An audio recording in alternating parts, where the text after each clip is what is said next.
ஏற்கனவே LCM HCF நான் முடிச்சிட்டேன். சரியா? நம்ம அடுத்து வந்து அதில் என்ன கொடுத்துருக்காங்கன்னா பெர்சன்டேஜ் கொடுத்துருக்காங்க, சதவீதம்.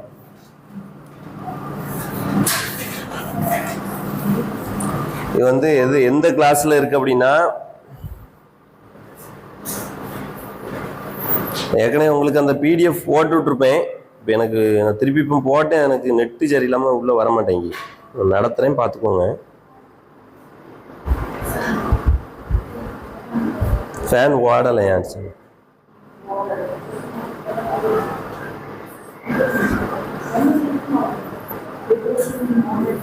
இது வந்து செவன்த்லையும் எயித்துலையும் இருக்கு. சரியா? பெர்சன்டேஜ் இது வந்து டேம் 3ல இருக்கு. இது வந்து டேம்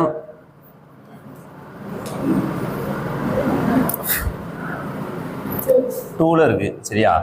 பார்த்துக்கிடுங்க புக்கில். இது அப்படியே அது பிடிஎஃப் வேணா திருப்பி போட்டு விடுறேன். என்ன கொடுத்துருக்காங்கன்னா ஃபர்ஸ்ட் கணக்கு 1/5 சதவீதமாக மாற்றுக %. கொடுத்துருக்காங்க.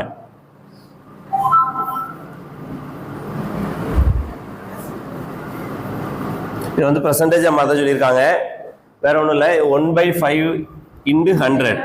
ஆமாம், பெர்சன்டேஜா மாற்றணும்னால என்ன பண்ணணும்னா 100ஆல் மல்டிப்ளை பண்ணிடுங்க. சரியா? மல்டிப்ளை பண்ணிட்டோம்னாலே நமக்கு என்ன ஆகும்னா பெர்சன்டேஜ் ஆயிரும். இது வந்து அப்போ என்ன ஆகும்னா 20% வரும்.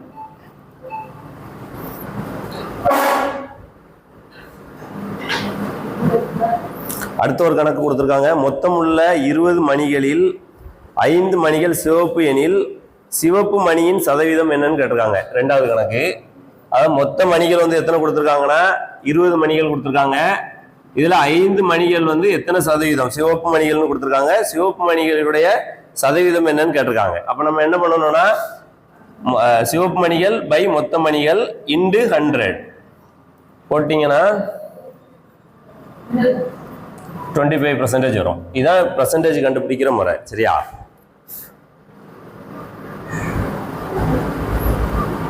அடுத்து என்ன கொடுத்துருக்காங்கன்னா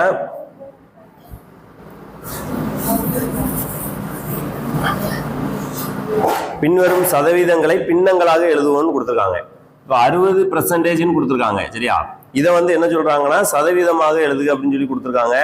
வேற ஒன்றும் பண்ண வேண்டாம். 60/100 100ஆல மல்டிப்ளை டிவைட் பண்ணிருங்க. டிவைட் பண்ணிட்டீங்கன்னா என்ன ஆயிரும்னா நமக்கு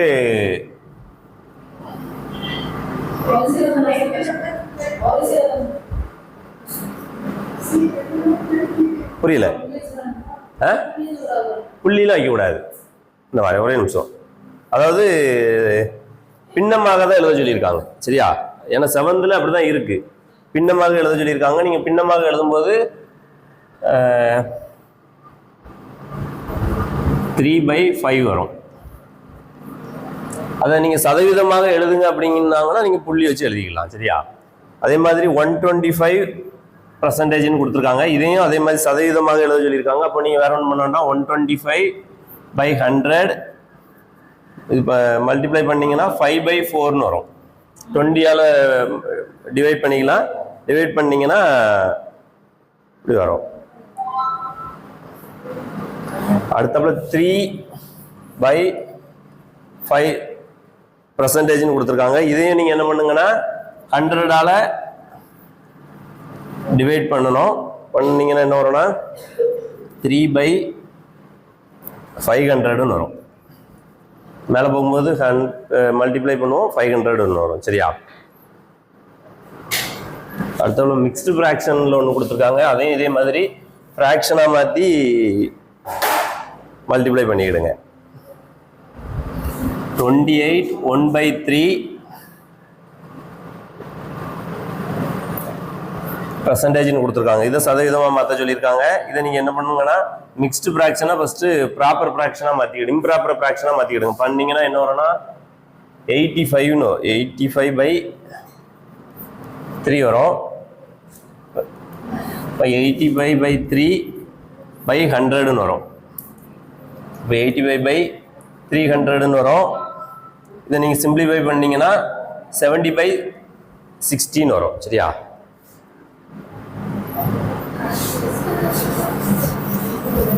போன டெட்ல உங்களுக்கு கேட்டது எல்லாமே சிம்பிள் மேக்ஸ் புக்ல இருந்து தான் கேட்டான், ஃபுல்லாவே இப்படிதான் கேட்டிருந்தான். சரியா, நீங்க நோட்ஸ் எடுக்குன்னா எடுத்துக்கிடுங்க. அந்த பிடிஎஃப் இருக்கு, நான் அனுப்பி விட்டுருவேன். சரியா, குரூப்ல நான் ஏற்கனவே 4 பிடிஎஃப்பும் போட்டிருப்பேன், முன்னாடி போட்டிருந்தேன், திருப்பி போடணும்னாலும் போட்டு விட்டுருவேன். சரியா, இதுல மொத்தம் எத்தனை ஹெட்டிங் இருக்கு அப்படின்னா, புக்கு படி பாத்தீங்கன்னா ஒரு 9 ஹெட்டிங் இருக்கு. என்னதுலன்னா ஹெச்சிஎஃப் எல்சிஎம், இது எல்லாமே நான் போட்டு விட்டுருவேன். ஹெச்சிஎஃப் எல்சிஎம் அது ஏற்கனவே முடிச்சிட்டேன். சரியா, அடுத்தால பெர்சன்டேஜ், அடுத்தால ரேஷியோ அண்ட் ப்ரொபோர்ஷன், அது வந்து ஒரே பிடிஎஃப்ல இருக்கும். அதுக்கு அடுத்தது வந்து simple interest, compound interest, time and work, profit and loss, number series, simplification, measurement. இந்த 9 ஹெட்டிங்ல இருந்து உங்களுக்கு மேக்ஸிமம் வரும். இதை தாண்டி போச்சுன்னா அல்ஜிப்ராவில இருந்து தான் வரும். சரியா,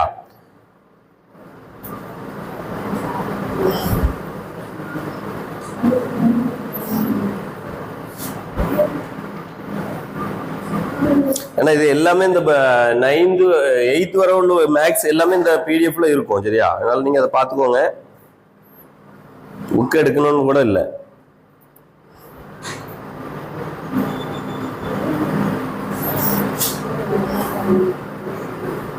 சரி, அடுத்த ஒரு கணக்கு என்ன கொடுத்துருக்காங்கன்னா, ஒரு கணக்கெடுப்பில் 5 பேரில் ஒருவர் குறிப்பிட்ட நிறுவனத்தின் சோப்பை விரும்புவதாக கூறினார், அதனை சதவீதமாக மாற்றுகன்னு கொடுத்துருக்காங்க.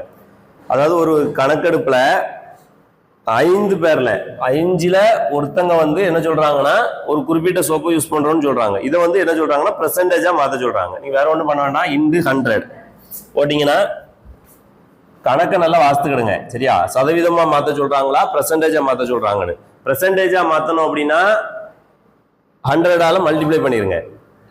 அதை இதா மாத்தணும் அப்படின்னா, ஃபிராக்ஷனா மாத்தணும் அப்படின்னா 100ஆல மல்டிப்ளை டிவைட் பண்ணிருங்க. சரியா, இது என்ன வரும்னா 20% வரும். அதே மாதிரி அடுத்த கணக்கு என்ன கொடுத்துருக்காங்கன்னா, ஒரு அரசு உயர்நிலை பள்ளியை சார்ந்த 75 மாணவர்கள் 10ஆம் வகுப்பு தேர்வில் பங்கு பெற்றனர். அவர்களில் 72 பேர் தேர்ச்சி பெற்றதாக அறிவிக்கப்பட்டுள்ளது. தேர்ச்சி பெற்ற மாணவர்களின் சதவீதத்தை காணவும் கொடுத்துருக்காங்க. அதாவது ஒரு உயர்நிலை பள்ளியில 75 மாணவர்கள் படிக்கிறாங்க 10ஆம் வகுப்புல, அதுல 72 பேர் பாஸ் பண்ணிட்டாங்க. சரியா, 72 பேர் பாஸ் பண்ணியிருக்காங்க. அப்போ தேர்ச்சி பெற்ற மாணவர்களின் சதவீதம் என்னன்னு கேட்டிருக்காங்க. அப்போ இன்டு 100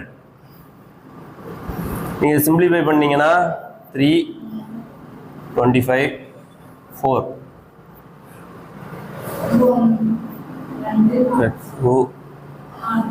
24, 48,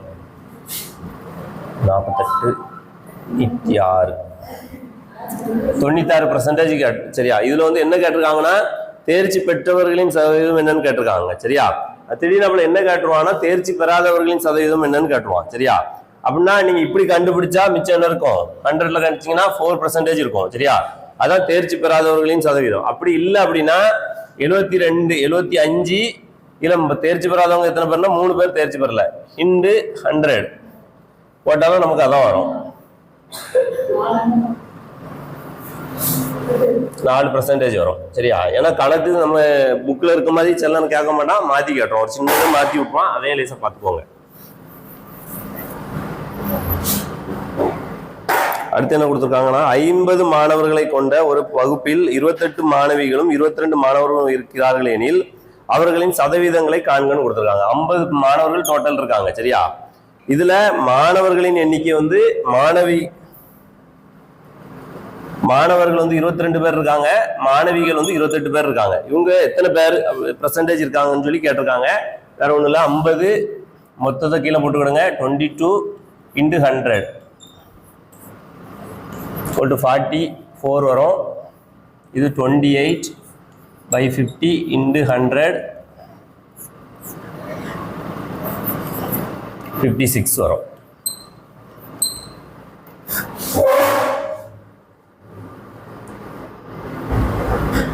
அடுத்தபடி ஒரு பள்ளியில் 560 மாணவர்கள் உள்ளனர்.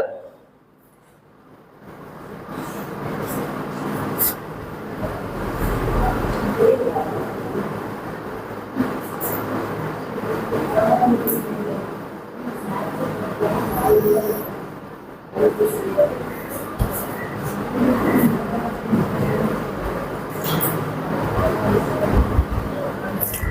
பள்ளியில் 560 மாணவர்கள் உள்ளனர். அதில் 320 பேர் சிறுவர்கள். 560 மாணவர்கள், அதில் 320 பேர் சிறுவர்கள்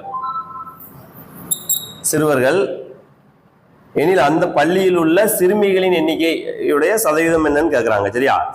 இந்த இதுக்கு பெர்சன்டேஜ் கேட்கல. 560ல இது சிறுவர்கள்.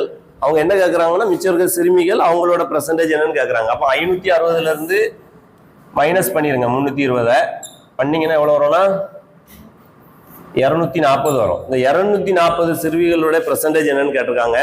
அப்போ 240 பை 560 into 100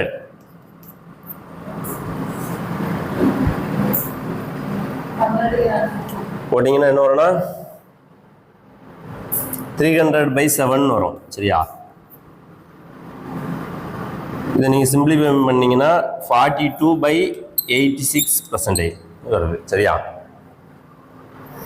உங்களுக்கு இந்த பிடிஎஃப் போட்டு விட்டுருவேன், நீங்க பார்த்துக்கோங்க.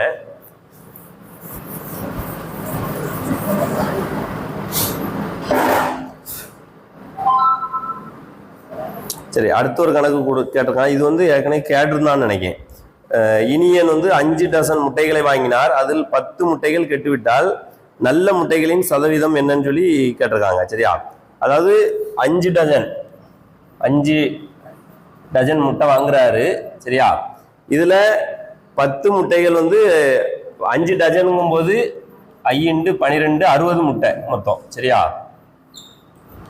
60 முட்டை. இதுல எத்தனை முட்டை கெட்டுட்டு அப்படின்னா 10 முட்டை கெட்டுட்டு மிச்சம் இருக்கிறது 50 முட்டை இருக்கு. சரியா? கெட்டுவிட்டால் நல்ல முட்டைகளின் சதவீதம், இந்த இதுக்கு மொத்த முட்டைகள்ல எத்தனை சதவீதம் சொல்லி கேட்கறாங்க. சரியா? அப்போ 50/60 into 100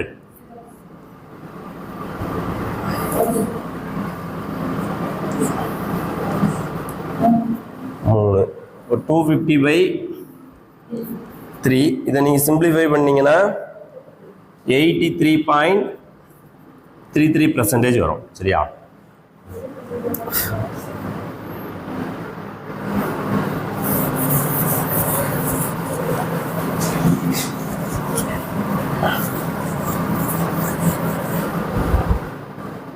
அடுத்து, ஒரு தேர்தலில் வேட்பாளர் ஒருவர் பெற்ற வாக்குகளின் சதவீதம் 48% ஆகும். அவர் பெற்ற வாக்குகளை பின்னமாக வெளிப்படுத்துகன்னு கேட்டிருக்காங்க. சரியா? 48% வாக்குகள் பெற்றிருக்காரு. இது என்ன பண்ண சொல்லியிருக்காங்கன்னா பின்னமாக தாங்கன்னு சொல்லியிருக்காங்க. சரியா? பின்னமாக தரணும்னா 48/100 இப்படி போட்டாலே போதும். 100ஆல டிவைட் பண்ணிருங்க. சரியா? இதை நீங்க சிம்பிளிஃபை பண்ணிடலாம். சிம்பிளிஃபை பண்ணீங்கன்னா 4ஆல சிம்பிளிஃபை பண்ணீங்கன்னா 12/25 வரும். ஒன்று இந்த ஆன்சர் கொடுத்துருப்பான், இல்லை இந்த ஆன்சர் கொடுத்துருப்பான். சரியா? பார்த்துக்கோங்க. அடுத்து என்ன கணக்கு கொடுத்துருக்காங்கன்னா, ரஞ்சித்தின் மாத வருமானம் ₹7,500. அதில் 25% அவர் என்ன பண்ணிடுறாரு, சம்பளத்துல சேவிங்ஸ் 25% சேவிங் பண்ணிடுறாரு. சரியா? சேவிங்ஸ் எவ்வளவு தொகையை சேமிக்கிறாருன்னு கேட்கறாங்க. அந்த சேவிங்ஸ் 25%ஓட அமௌண்ட் என்னன்னு சொல்லி கேட்கறாங்க. சரியா? நீங்க வேற ஒண்ணு பண்ணாங்க, 25%ங்கிறத நம்ம எப்படி எழுதலாம்னா 20/100ன்னு எழுதலாம். அது எதுக்குன்னா 7,500க்கு. சரியா? சிம்பிளிஃபை பண்ணீங்கன்னா 1,875 வரும். இதான் இதுக்குள்ள அமௌண்ட்.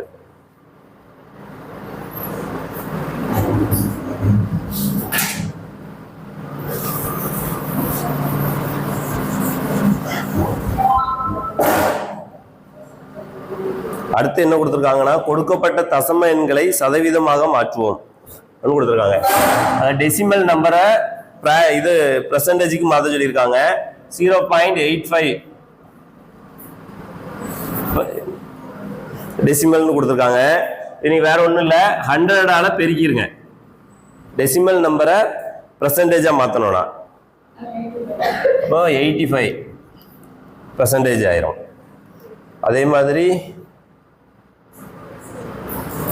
0.025. என்ன வரும்னா 2.5 வரும். அடுத்து 2.25 into 100 கொடுத்துருக்காங்க. இப்போ பெருக்குனீங்கன்னா 225%.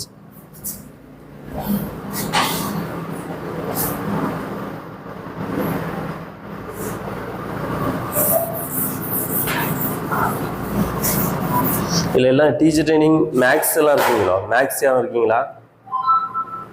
இல்லை teacher training maths, BSc maths, BEd வேற யாரும் இருக்காங்களா?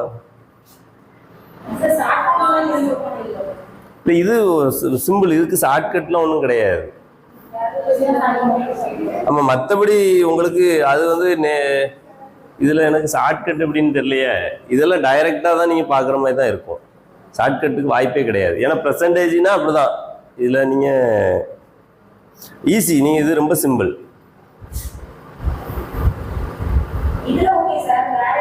அது அப்படின்னா நாங்கள் சொல்லிடுவோம்.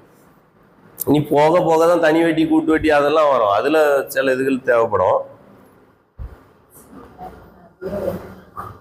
அடுத்து என்ன கொடுத்துருக்காங்கன்னா, மலருங்கிறவங்க 25 மீட்டர் துணி சுற்றிலிருந்து 1.75 மீட்டர், 25 மீட்டர் சரியா. இதில் வந்து அவங்க 1.75 மீட்டர் துணியை வாங்கினார். மலர் வாங்கிய துணியின் அளவு 1.75. இதெல்லாம் நம்ம ஏற்கனவே பார்த்த மாதிரி தான். இதோட பெர்சன்டேஜ் என்னன்னு கேட்குறாங்க. அப்போ 25 1.75 into 100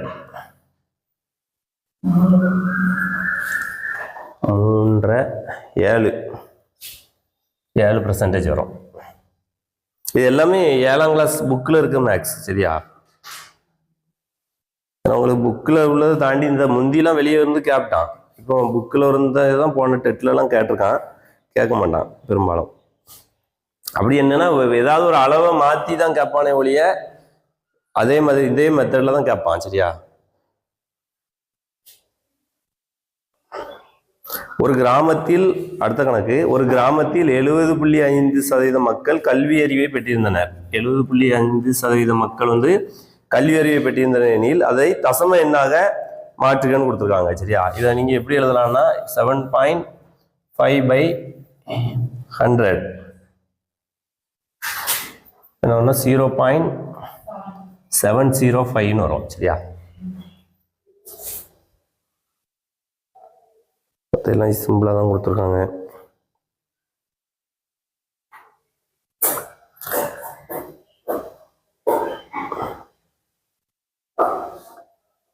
அடுத்து என்ன கொடுத்துருக்காங்கன்னா, 2 ரசாயன பொருட்களின் எடைகள் என்ன, 2 ரசாயன பொருட்களின் எடைகள் வந்து ஒன்னோட இடம் வந்து 20.34. அடுத்தபடி என்ன கொடுத்துருக்காங்கன்னா இன்னொன்று 18.78. இதோட வித்தியாசத்தோடைய சதவீதம் என்னன்னு கேட்டிருக்காங்க. அப்போ இது ரெண்டையும் மைனஸ் பண்ணிட்டு அதுக்கு வர்றதோட பெர்சன்டேஜ் கண்டுபிடிங்க. 1.56 வருது into 100, அதாவது தசம இதை மாற்ற சொல்லியிருக்காங்க. into 1.56 into 100 போட்டுருங்க. 156% சரியா.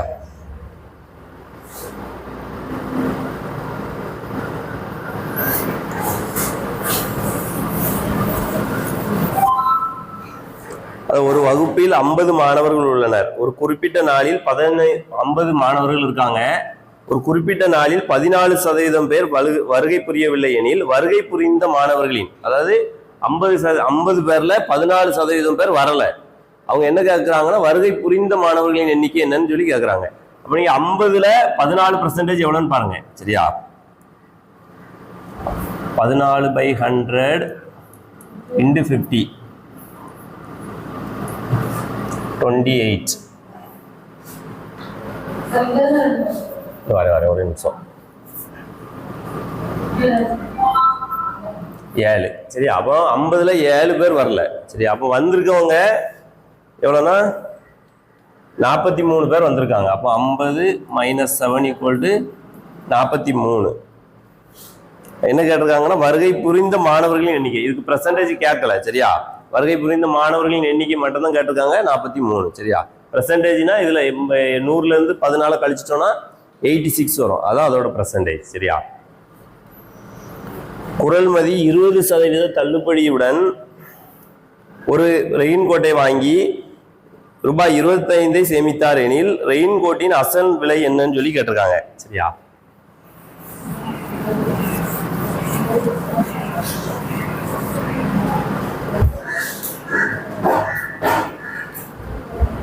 அதாவது அவங்க வந்து 20% தள்ளுபடியில என்ன பண்றாங்கன்னா ஒரு ரெயின்கோட்டை 25 ரூபா சேமிக்கிறாங்க வாங்கி. சரியா?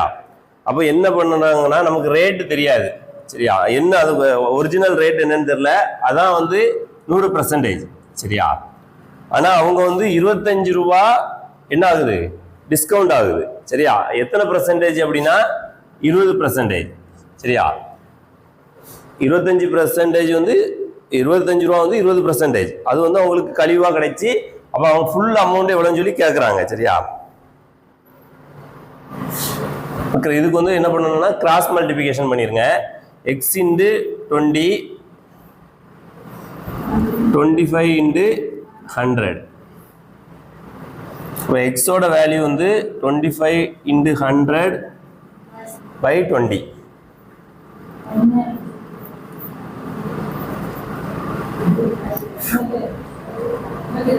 x is 125.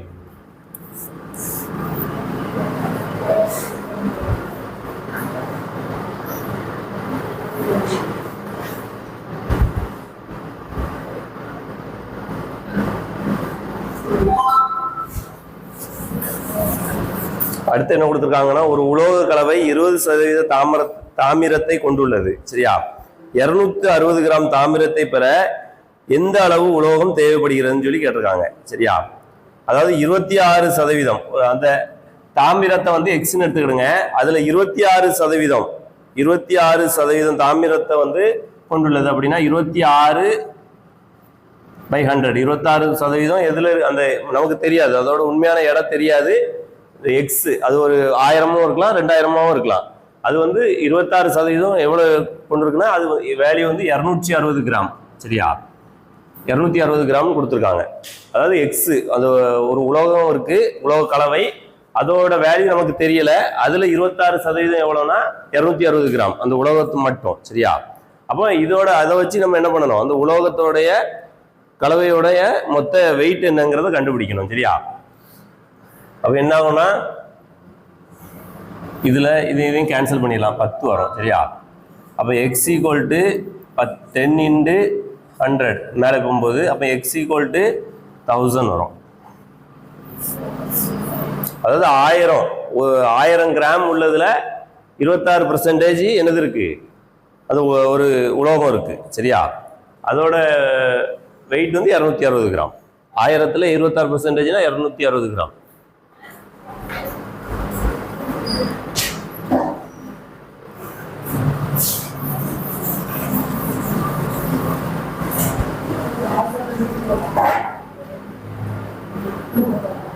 அடுத்து ஒரு பங்கு உளுந்தம் மாவுடன் 4 பங்கு அரிசி கலந்த மாவில் குழல் என்பவரின் தாயார் தோசை செய்கிறார் எனில் மாவில் இருக்கும் மூலப்பொருட்களை சதவீதமாக குறிப்பிடுவாங்கன்னு சொல்லியிருக்காங்க.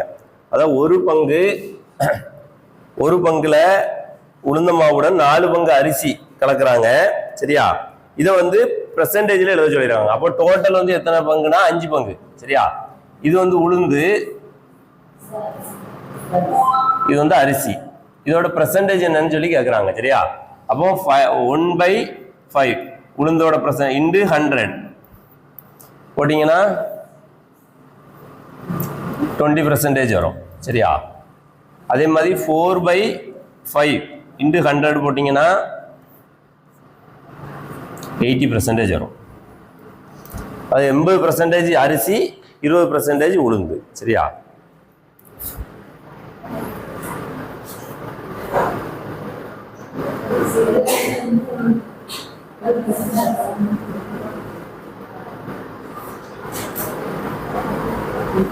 அந்த குரூப்ல போட்டது வந்திருக்கும், பார்த்துக்கிடுங்க. பிடிஎஃப் இப்போ தான் உள்ள ஏறிடுச்சு.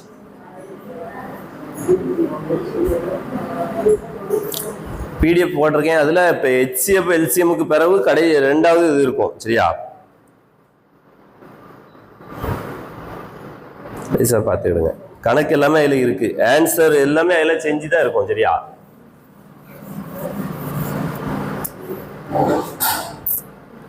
அடுத்து என்ன கொடுத்துருக்காங்கன்னா, a family cleans a house for a Pongal celebration by dividing the work in the ratio. Express the portion of work percentage. அதாவது ஒர்க்கை ஒவ்வொரு இதாக பிரித்து செய்கிறாங்க. என்ன ரேஷியோவில் செய்கிறாங்கன்னா 1:2:3 ரேஷியோவில் பிரித்து செய்கிறாங்க. அதோட பர்சன்டேஜ் என்னன்னு கேட்குறாங்க. அப்போ 6 மொத்தம் டோட்டல். அப்போ 1/6 × 100 வரும். அடுத்தால 2/6 × 100, 3/6 × 100. இதுக்கு நீங்கள் வேல்யூ கண்டுபிடிச்சிட்டிங்கன்னா ஆன்சர் வந்துடும். ஃபர்ஸ்ட் இதுக்கு 16 2/3% வரும்.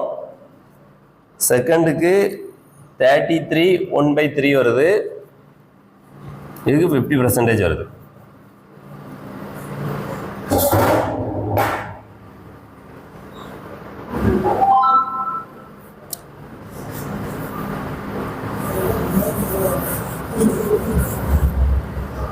அடுத்த ஆடி தள்ளுபடி விற்பனையின் போது ஒரு சட்டையின் விலை ரூபாய் 90 50 குறைந்தது எனில் குறைவின் சதவீதம் என்னன்னு கேட்குறாங்க.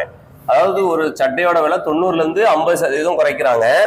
எவ்வளோ குறைஞ்சிருக்குன்னா 40 ருபீஸ் குறைஞ்சிருக்கு. இது குறைஞ்சதோட பர்சன்டேஜ் என்னன்னு கேட்குறாங்க.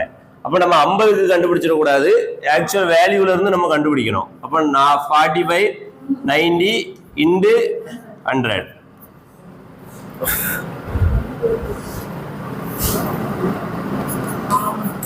400/9 வரும். பர்சன்டேஜ் வந்து 44/9% வரும். சரியா?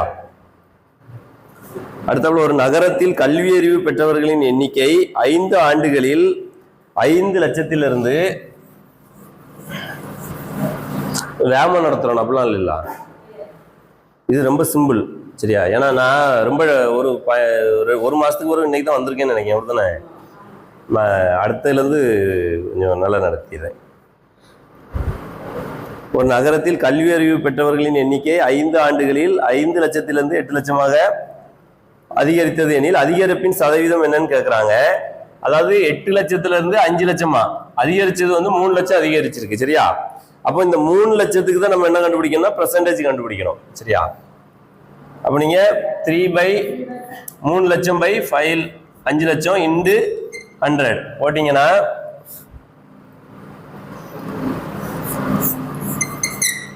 60% வரும். எப்படினாலும் கேன்சல் ஆயிரும்ல, 0 கேன்சல் ஆயிரும்ல, அதனால போட்டிருக்கேன். நீங்க இல்ல அப்படின்னா கேன்சல் பண்ணிடலாம்ல, அதனால நான் அப்படி சுருக்கமா அவனும் போட்டிருக்கான், நானும் அப்படி போட்டேன். அவ்வளவு மேலையும் கீழே கேன்சல் பண்ணிடலாம், 0 அவ்வளோத்தையும் கேன்சல் பண்ணிடலாம். சரி, பண்ண நமக்கு மிஞ்சுறது வந்து 3ம் 5ம் தான் மிஞ்சும். சரியா?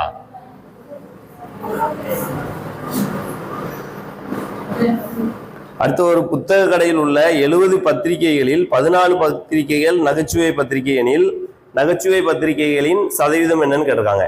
70 பத்திரிகையில 14 பத்திரிகை நகைச்சுவை பத்திரிகை, இதோட சதவீதம் என்னன்னு கேட்டிருக்காங்க. 20%.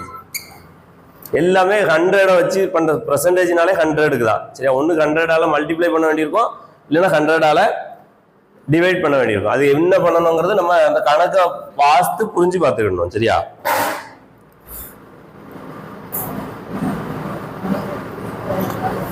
அடுத்தபடி என்ன கொடுத்துருக்காங்கன்னா, ஒரு தண்ணீர் தொட்டியின் கொள்ளளவு 50 லிட்டர் ஆகும்.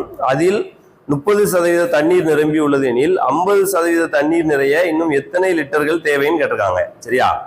அதாவது ஒரு தண்ணீர் தொட்டியின் கொள்ளளவு 50 லிட்டர். தற்போது எத்தனை % தண்ணி இருக்குன்னா 30% இருக்குன்னு சொல்லியிருக்காங்க. 50% தண்ணீர் நிறைய இன்னும் எத்தனை இது வேணும்னு கேட்குறாங்க. சரியா? இப்போ 30% கொள்ளளவு 50 லிட்டரு.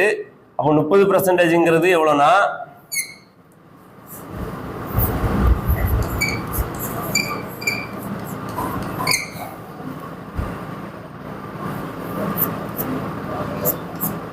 50 15 லிட்டர். சரியா?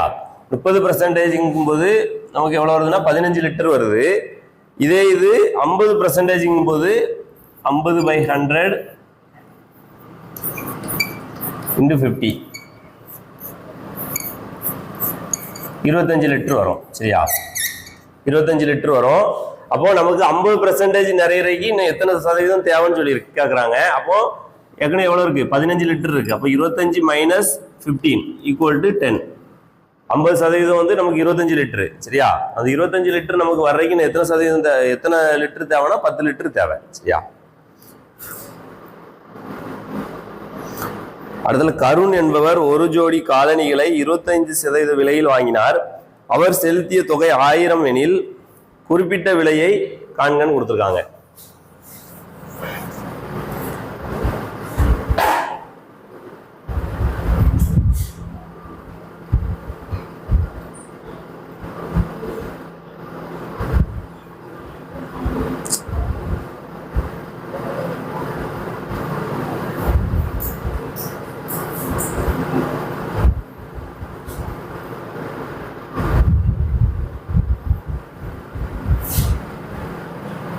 அதாவது 25% விலைக்கு வாங்கியிருக்காரு. எவ்வளோனா 1000 ரூபாய்க்கு. சரியா? அப்போ அவரு வாங்கின அதோட மொத்த விலை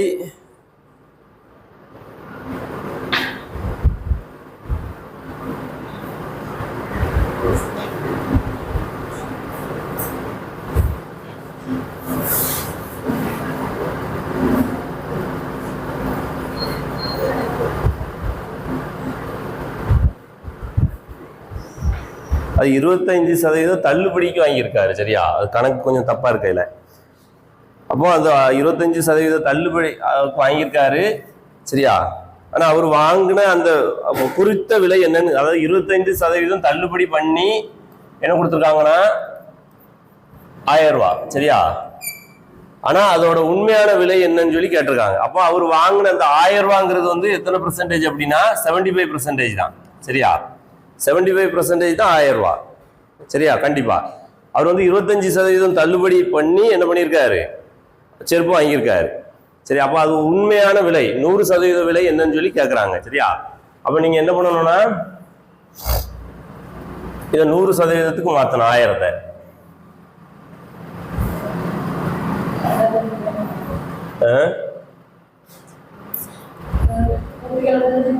இந்த வர ஒரே நிமிஷம்.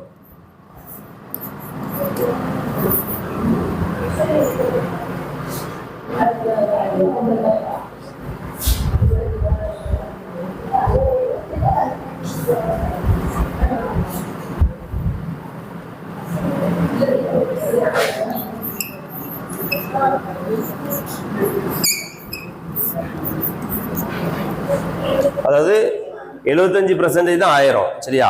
1000/75 அதை 100க்கு மாற்றணும் போது 100ஆல நம்ம என்ன பண்ண போறோம்? பெருக்கிடணும். சரியா?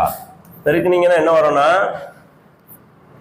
3 4 4000/3 வரும். 4000/3 போது 1 10 3 இப்படி போய்கிட்டே இருக்கும். சரியா? 3 தான் வரும். 1333 ரூபா. சரியா? அந்த செருப்போட உண்மையான விலை வந்து அதாவது 100% அப்படிங்கிறது 1333. சரியா? அதுல 25% நமக்கு என்ன பண்றாங்க? டிஸ்கவுண்ட் பண்றாங்க. டிஸ்கவுண்ட் பண்ண விலை வந்து எவ்வளவு வருதுன்னா 1000 ரூபா வருது. அதாவது 75%. அதாவது 100% அந்த செருப்போட விலை வந்து 1333. அதுல 25% நமக்கு என்ன பண்றாங்க? டிஸ்கவுண்ட் பண்றாங்க. டிஸ்கவுண்ட் பண்ணதோட விலை வந்து எவ்வளோ? 1000 ரூபா. சரியா? அதுக்கு இப்படிதான் கண்டுபிடிக்கணும். 1000 × 175. சரியா? ஏன்னா அதை 1000 வந்து நம்ம 75ஆல டிவைட் பண்ணணும். டிவைட் பண்ணா நமக்கு 1% வந்துடும். சரியா? அது திருப்பி என்ன பண்றோம்? 100ஆல மல்டிப்ளை பண்ணி அதை 100%க்கு மாத்துறோம். சரியா?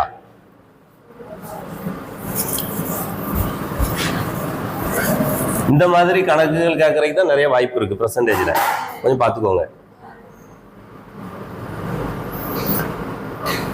அடுத்ததெல்லாம் ரொம்ப சிம்பிளா தான் கொடுத்துருக்காங்க. ஒரு காப்பீட்டு நிறுவனத்தின் முகவர் அவர் சேகரிக்கும் அடிப்படை பிரீமியத்தில் 50% தரகாக பெறுகிறார் எனில் 48,4,800 பிரீமியமாக வசூலித்தார் எனில் அவர் பெறுகிற கமிஷன் என்னன்னு கேட்கறாங்க. அதாவது 5% கமிஷன் வாங்குறாரு, 4,800 ரூபாய் பிரிச்சிருக்காரு, அதுக்கு என்ன கமிஷன் கேட்டிருக்காங்க. 240 ரூபா வரும்.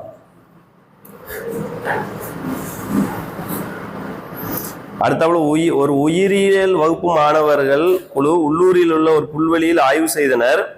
அவற்றுள் 40ல் 30 பூக்கள் வற்றாதவை எனில் வற்றாத பூக்களின் சதவீதம் என்னன்னு கேட்டிருக்காங்க. 40ல் 30 பூ வற்றாதது, அதோட சதவீதம் என்னன்னு கேட்டிருக்காங்க. இதெல்லாம் ரொம்ப சிம்பிள்.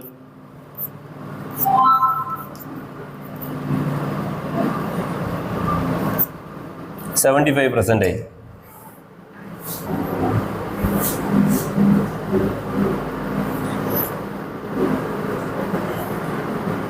அடுத்த ஒரு கணக்கு கொடுத்திருக்காங்க. ராமு என்பவர் ஆங்கில பாடத்தில்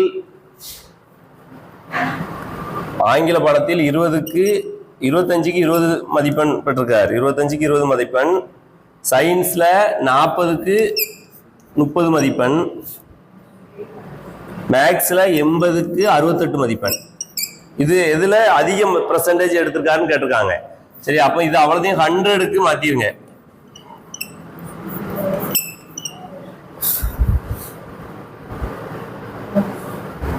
சிம்பிளிஃபை பண்ணீங்கன்னா 80% வரும்.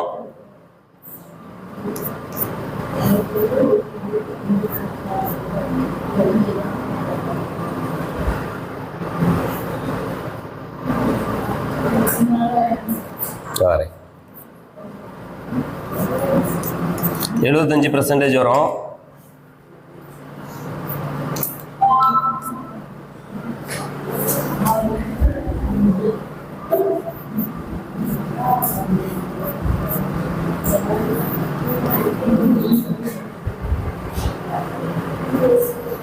தப்பா வருது.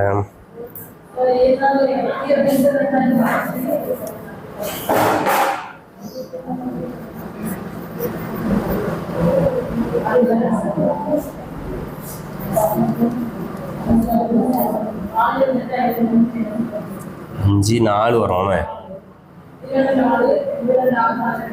இது 4ஆல் வகுப்படும். 1 28 7, அப்போ 85% வரும். இதுல அவர் வந்து எதுல அதிக மதிப்பெண் பெற்றிருக்காங்கன்னா மேக்ஸ்ல தான் 85% உள்ளது. சரியா?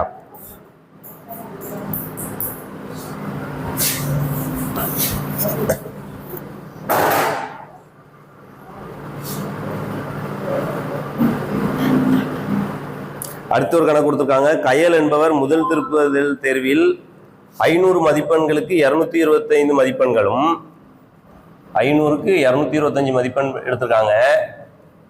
சரியா? அடுத்த ரெண்டாவது ரிவிஷன் டெஸ்ட்ல 500க்கு 260 மதிப்பெண் எடுத்திருக்காங்க. அப்ப அவங்க எவ்வளவு பெர்சன்டேஜ் கூடி இருக்காங்கன்னு சொல்லியிருக்காங்க. சரி, கேட்டிருக்காங்க. அப்ப இது ரெண்டையும் கண்டுபிடிச்சு கூடுனதுல இருந்து குறைஞ்சதை மைனஸ் பண்ணிட்டோம்னா அவங்க கூடின பெர்சன்டேஜ் நமக்கு என்னங்கிறது கிடைச்சிடும். சரியா?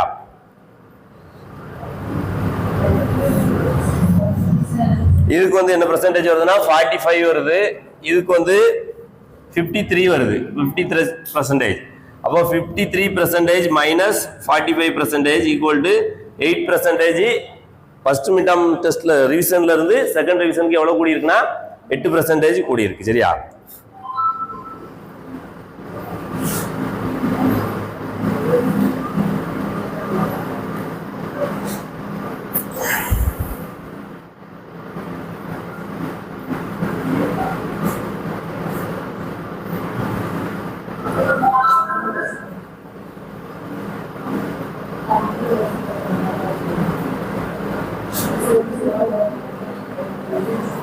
அடுத்து ரோஜா மாத சம்பளமாக 18,000 பெறுகிறார்.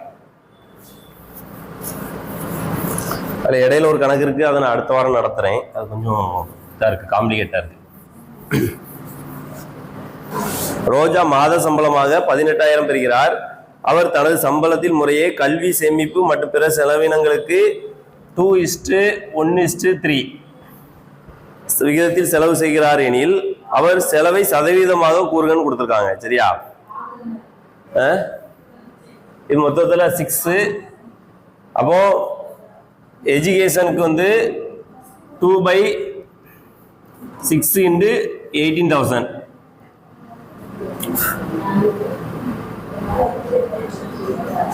எவ்வளவு வருதுன்னா ஆமா இது வந்து என்ன சொல்றாங்கன்னா பெர்சன்டேஜா மாத்த சொல்றாங்க. அப்போ 6,000 by 8,000 18,000 into 100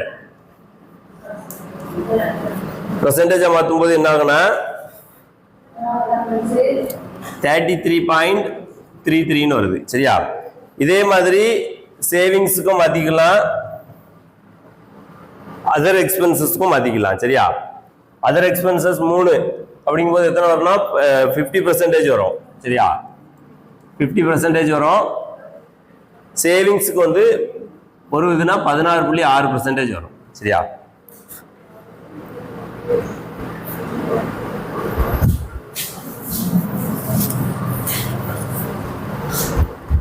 அடுத்து என்ன கொடுத்திருக்காங்கன்னா 600-இன் x% என்பது 450 எனில் x-இன் மதிப்பை காண்கன்னு கொடுத்திருக்காங்க. இது வந்து நமக்கு டிஎன்பிசியில கேட்ட கணக்கு. சரியா? அதாவது 600-இன் x% என்பது அதாவது x percentage x/100 எழுதிடலாம். இது வந்து எதுக்கு அப்படின்னா 600க்கு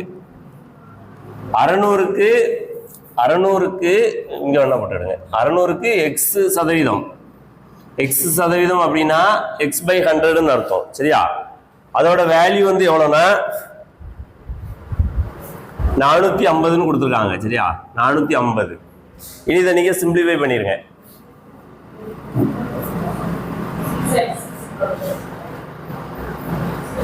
அப்ப x equal to 450 by இந்த 6 எங்க கொண்டு வந்துடலாம். சரியா?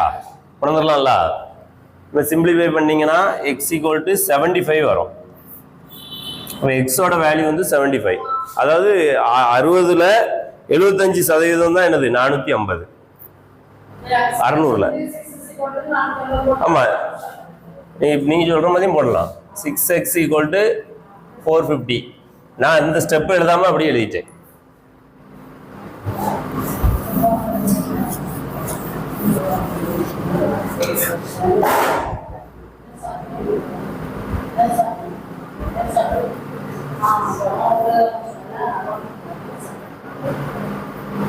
அதாவது என்ன கொடுத்திருக்காங்கன்னா ஒரு எண்ணின் மதிப்பை 20% குறைத்தால் 120 கிடைக்கிறது எனில் அந்த எண்ணை காண்க அப்படின்னு சொல்லி கொடுத்திருக்காங்க.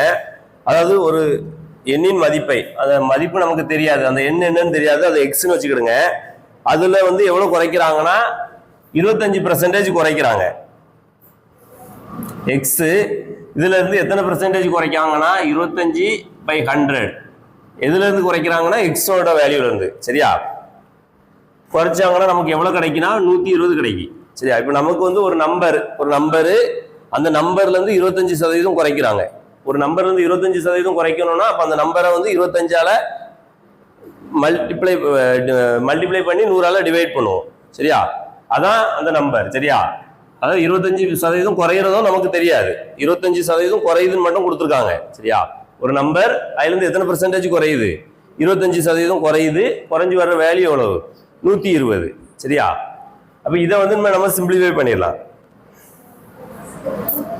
100x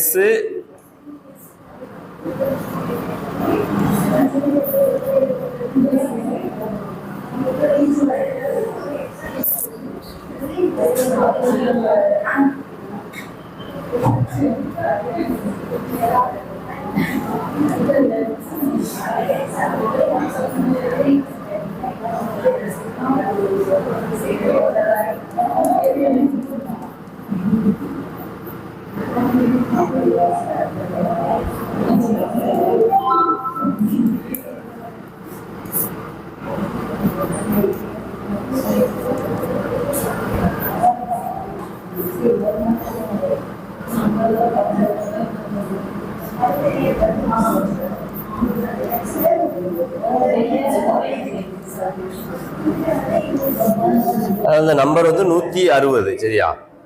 அதாவது ஒரு நம்பர், அந்த நம்பர்ல வந்து இப்ப 160 வந்திருக்கு. சரியா? நமக்கு எக்ஸோட வேல்யூ 160. அதுல 25% போது நம்ம எப்படி கண்டுபிடிப்போம்னா 160க்கு 25% 160 இன்டு 25/100 தான் நம்ம போடுவோம். சரியா? இப்படி தானே போடுவோம். அதுதான் இங்க எழுதியிருக்கேன். சரியா? எக்ஸ் 160, அந்த 160க்கு 25% போது நம்ம எப்படி போடுவோம்? இப்படிதான் போடுவோம். சரியா? அப்ப அதுக்கு 20% 25% போது எவ்வளவு வருதுன்னு பாருங்க.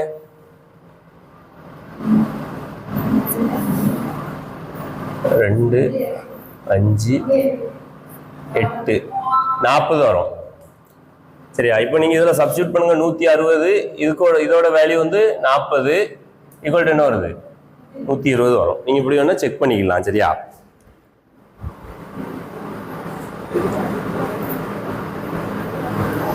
அடுத்த கணக்கு என்ன கொடுத்திருக்காங்கன்னா 20% விலை உயர்விற்கு பின் உளுந்தம் பருப்பின் விலை 96 எனில் அதன் அசல் விலை என்னன்னு கேட்டிருக்காங்க. சரியா? அதாவது அசல் விலை வந்து நமக்கு தெரியாது. அதை வந்து எக்ஸ்ன்னு கொடுத்திருக்காங்க. 20% விலை உயருது. சரியா? 20% விலை உயரும் போது எதுல விலை உயருதுன்னா இதுல இருந்து விலை உயருது. அசல் இந்த எக்ஸ்ங்கிற பிரைஸ்ல இருந்து கூடி எவ்வளவு வருதுன்னா 96 வருது. சரியா? அதே மாதிரி தான் இதுல மைனஸ் வந்துச்சு, இதுல பிளஸ் வருது. 100x plus 20x/100.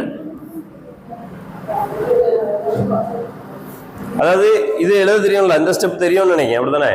100 மேல கொண்டு போய் பெருக்கும், 100x அதை அப்படியே போட்டுருவோம். சரியா? கீழே இருக்க 100 அப்படி காமனா போடுவோம். அதாவது எல்சிஎம் மெத்தட் அது. சரி, HCF மெத்தட் ஈக்குவல் டு 96. ஆமா இது x 96 into 100 வரும். 120x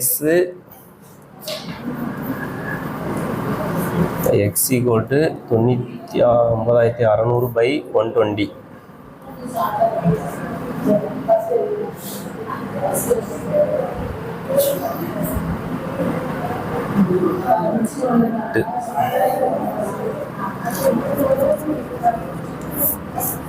எக்ஸோட வேல்யூ வந்து 80. சரியா?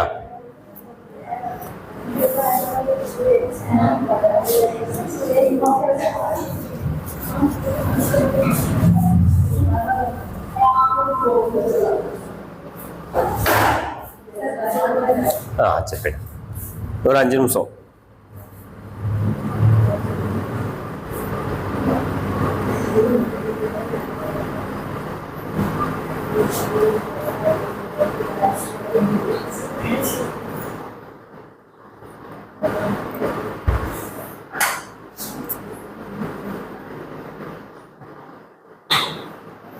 அடுத்த ஒரு தலைமையை தேர்தலில் A மற்றும் B இரு நபர்களில் A ஆனவர் 192 வாக்குகள் வித்தியாசத்தில் வெற்றி பெறுகிறார். மொத்த வாக்குகளில் A ஆனவர் 58% வாக்குகளை பெறுகிறார் எனில் பதிவான வாக்குகளை காண்கன்னு கேட்டிருக்காங்க. அதாவது எத்தனை வாக்குகள்னு கொடுக்கல, ஒரே ஒரு இதுதான் கொடுத்திருக்காங்க. A ஆனவர் வந்து எத்தனை பெர்சன்டேஜ் வாக்குகள் பெற்றிருக்காருன்னா 58% வாக்குகள் பெற்றிருக்காரு. சரியா? 58% வாக்குகள் பெற்றிருக்கிறாரு. பி ஆனவர் எத்தனை வாக்குகள் நமக்கு தெரியல. ஆனா இவங்களுக்கு இடையில உள்ள டிஃபரண்ட் வந்து எவ்வளவுன்னா 192. சரியா?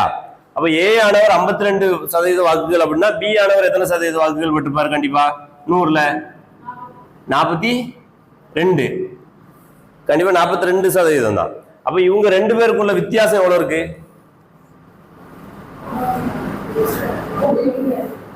58க்கும் 42க்கும் உள்ள வித்தியாசம் எவ்வளவு இருக்கு? எத்தனை பெர்சன்டேஜ் வித்தியாசம் இருக்கு? 16% வித்தியாசம் இருக்கு. இவர் 58, இவர் 42.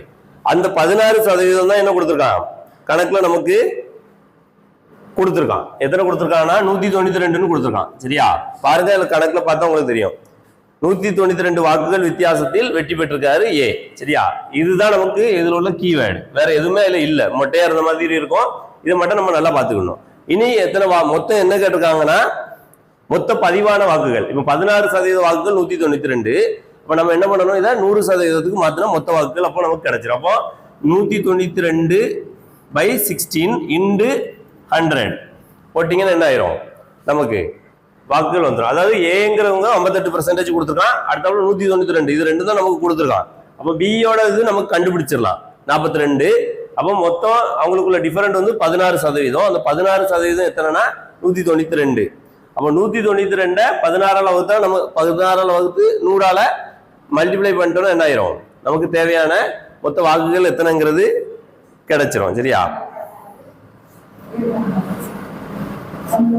1 12 12 into 100 1200. மொத்த வாக்குகள் வந்து 1200.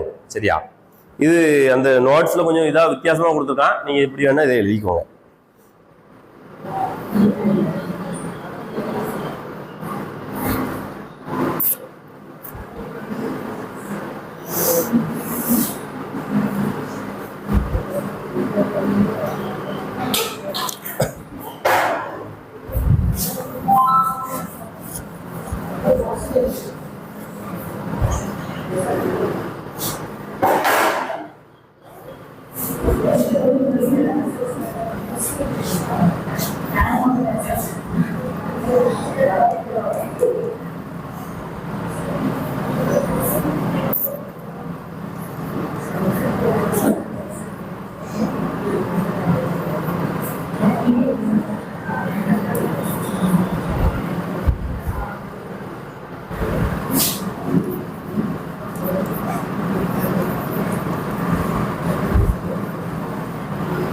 சரி, அடுத்து என்ன கொடுத்துருக்காங்கன்னா, ஒரு நபரின் வருமானம் 10% அதிகரிக்கப்பட்டு பிறகு 10% குறைக்கப்படுகிறது எனில் அவருடைய வருமானத்தில் ஏற்படும் மாற்றம் என்னன்னு கேட்டிருக்காங்க. சரியா? அதாவது மொட்டையமா கொடுத்துட்டாங்க, அவருக்கு எத்தனை வருமானங்கிறதெல்லாம் நமக்கு தெரியல, அதுல 10% என்ன ஆகுது, கூடுது. அப்ப நம்ம அதை ஜஸ்ட் என்ன எடுத்துக்கிட்டோம்னா, நம்மளுடைய இதுக்காக வேண்டி 100ன்னு எடுத்துக்கிட்டோம். 100 ரூபாய் சம்பளம் வாங்குறாரு, 100ல 10% போது எவ்வளவு வரும் உங்களுக்கு? 10 ரூபா தான் வரும். 100% இது, அப்போ 10% 10 ரூபா வரும். அப்போ அவருக்கு எவ்வளவு வந்துருது? 110 ரூபா வந்துருது 10% கூடும்போது. அப்போ இந்த 110ல இருந்து 10% குறையுது. சரியா? 110ல 10% போது 11 ரூபா வரும். சரியா? அப்போ 11 ரூபா குறையும் போது எவ்வளவு வருது? 99 வருது. அப்போ நமக்கு ஆக்சுவலா எவ்வளவு வருது? அப்போ 100. ஆக்சுவலா ஒரு அமௌண்ட் 100, 99 ரூபா. இப்போ அவருக்கு 10% ஏறி 10% குறையும் போது எவ்வளவு ஆயிருது? 99 ரூபா வந்துருது. அப்போ நமக்கு எத்தனை % இருக்கும்னா 1% இருக்கும். சரியா? இதெல்லாம் சும்மா நம்ம திங்க் பண்ணி போடுற மாதிரி இருக்கும். இது ஏற்கனவே டிஎன்பிசியில கேட்ட கொஸ்டின். இது இந்த டைப் கொஸ்டின் அடிக்கடி கேட்க நான் பார்த்துருக்கேன் டிஎன்பிசியில, கொஞ்சம் பார்த்துக்கோங்க.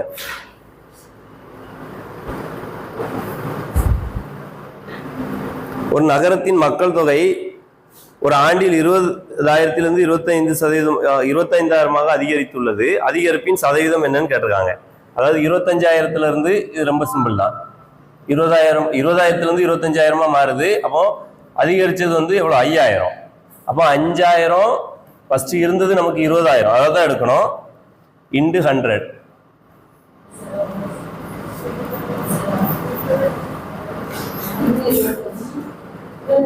25%. 25% கூடியிருக்கு. சரியா? அடுத்தப்பல அகிலா ஒரு தேர்வில் 80% மதிப்பெண்களை பெற்றால் அவளது பெற்றது 576 எனில் தேர்வின் மொத்த மதிப்பெண்களை காண்கன்னு கொடுத்துருக்காங்க. சரியா? அதாவது அகிலா ஒரு தேர்வில் 80% மதிப்பெண்களை பெற்றிருக்காங்க.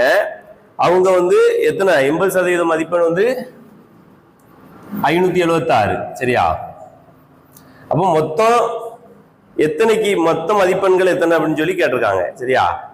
100க்கு மாற்றணும். அப்போ 576/80 இன்டு 100ன்னு போட்டால் நமக்கு ஆன்சர் வந்துடும். 4 5